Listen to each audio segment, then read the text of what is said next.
Rev up your engines!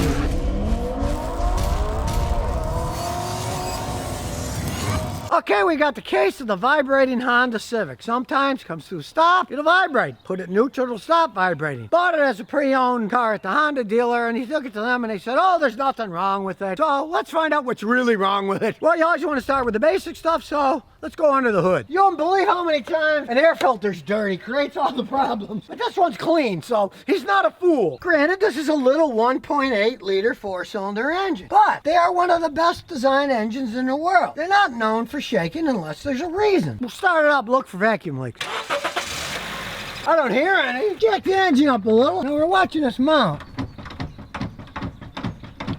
Well, that's probably the main reason right there. Now, of course, motor mounts aren't supposed to bounce. They're supposed to just sit there. That means it's worn out inside. Now, the owner just told me something that is pretty typical. He purchased an extended warranty, which I advise people is a total waste of time. Well, he's finding out it is, because they're not fixing anything. He even said, this mount, you know, oh no, the mount's fine. There's nothing wrong with the mount. Well, look at this. In 1 minute, it took old Scotty to jack it up, see it's bouncing up and down, and obviously the thing is worn. But they don't want to cover it under their warranty because they don't get paid for it. We'll see what happens after this video goes online. Maybe their warranty will magically start to pay for it, just like they did all the other ones I did where, oh, there's nothing wrong with that car. Oh no, don't go to Toyota. We'll fix it, don't worry, don't call the Toyota company. But as long as I'm here, we're gonna analyze the whole thing. And it's doing its thing. Now realize this thing only has 36,449 miles on it. Being a Honda, it shouldn't have any problems at all. But then again, this was purchased as a used car.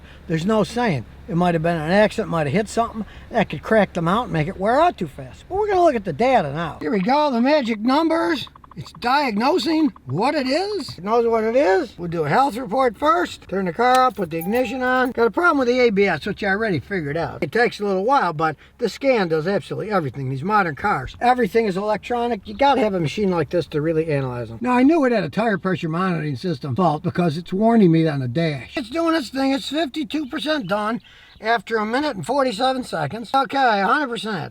The main problem is the tire pressure monitoring system. The sensor has failed. Right front tire, left front, right rear. Basically, the tire pressure monitoring system isn't working. It's typical. Those things have batteries in them. The batteries wear out over time. Who cares? That does not make the car shake.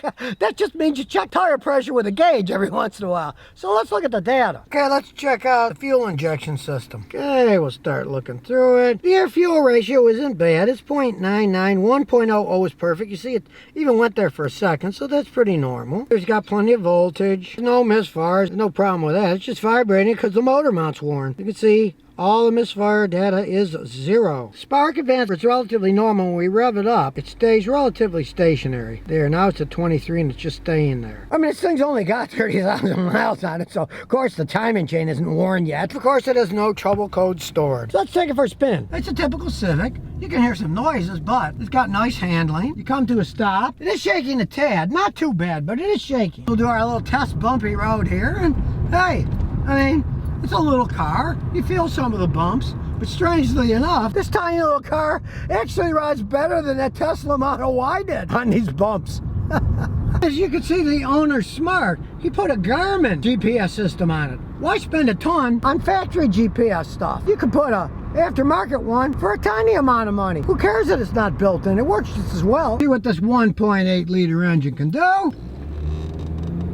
It's not a race car, but smooth shifting, that's decent acceleration. Now we'll try a quick stop to see if it shakes. It's got the little shake, but nothing outrageous. So let's put the AC on full blast, and we'll do the same thing, come to a stop. It actually shakes a little bit less with the AC on. Why is that the case? That's because when you turn your AC on, the idle up valve makes the engine idle up higher to compensate for the strain of the AC compressor, so it actually shakes less with the AC on. And if you got a broken motor mount, the higher your idle, the less it's going to shake. Now, aside from it shaking a little bit when it idles with the AC off, it's a great cruising by the ocean car. So, aside from a little shaking and idle with the AC turned off, it's an excellent vehicle. But again, this shows what I've been telling people for years. He bought this car, came with an extended warranty. It was one of those pre-inspected jobs, right?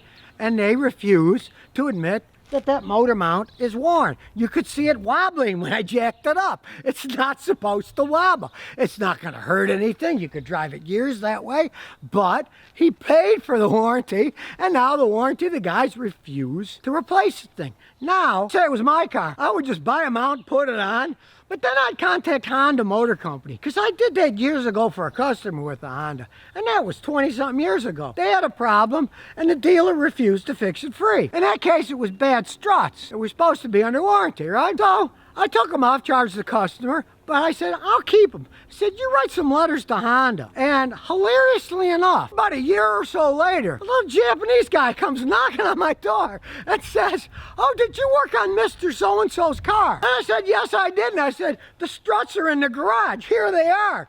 He took them away and gave a full check for what I charged the customer to me, made out to the customer. I called him and said, come over and get your check now. Now, granted, he had to contact the Japanese part of Honda, not the American dealerships.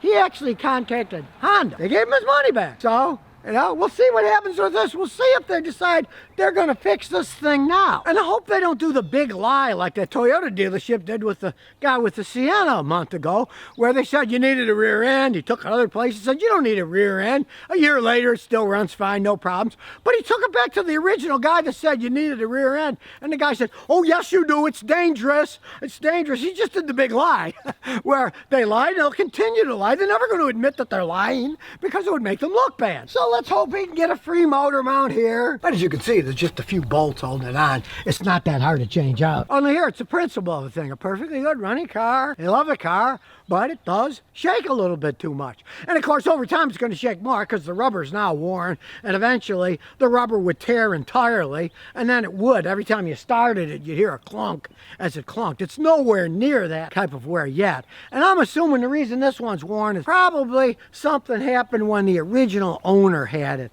Maybe they hit a curb or something, and then that kind of broke some of the rubber inside. Because normally on a Honda, motor mounts, I've seen some of them have a couple 100,000 miles. They still got the original mounts on them, and they still work okay. So since he's not the original owner, I'm assuming something happened to it with the previous owner. Again, it's not that big of a deal, but it's annoying that he paid for a warranty that isn't going to do anything. At insult to injury, he even showed him the motor mount and said, I think this is bad. And they said, no, there's nothing wrong with it. I mean, it's just too much these days with some of these places. But if they don't cover it, all he has to do is write a letter to Honda in Japan, and I guarantee you, over a period of time, when they see this video, they'll willingly put another motor mount on this thing.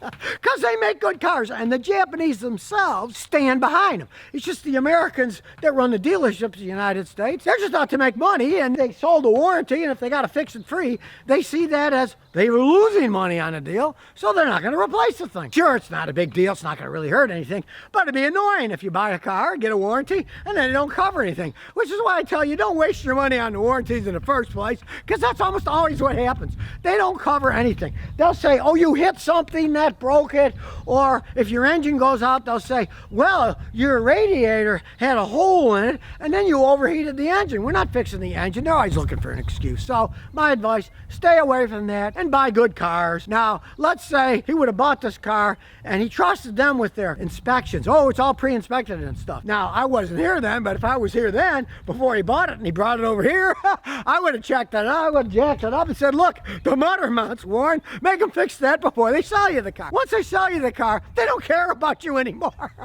Warranty or no warranty, they're not going to want to fix anything free. Always keep that in mind when you're buying a used car. That's why you always want a mechanic to check out. Don't believe any of the BS they give you that is a totally checked out car that has no problems. Because I've had customers buy cars from dealerships and they said they're all checked out, and they brought it to me and they're half a quart low on oil and the oil's dirty. All they had to do is change the oil and I would have never seen that, right? But they didn't even bother doing that. So don't believe anything they tell you at the dealership when it comes to what shape anything is in. I mean, it's bad enough when they're trying to sell you repairs you don't need. Vice versa, if you're buying a car from them, they'll tell you there's absolutely nothing wrong with it when there are things wrong with it.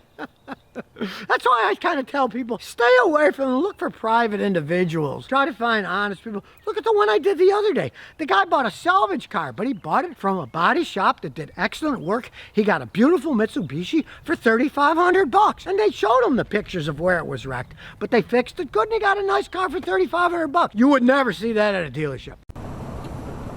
So if you never want to miss another one of my new car repair videos, remember to ring that bell.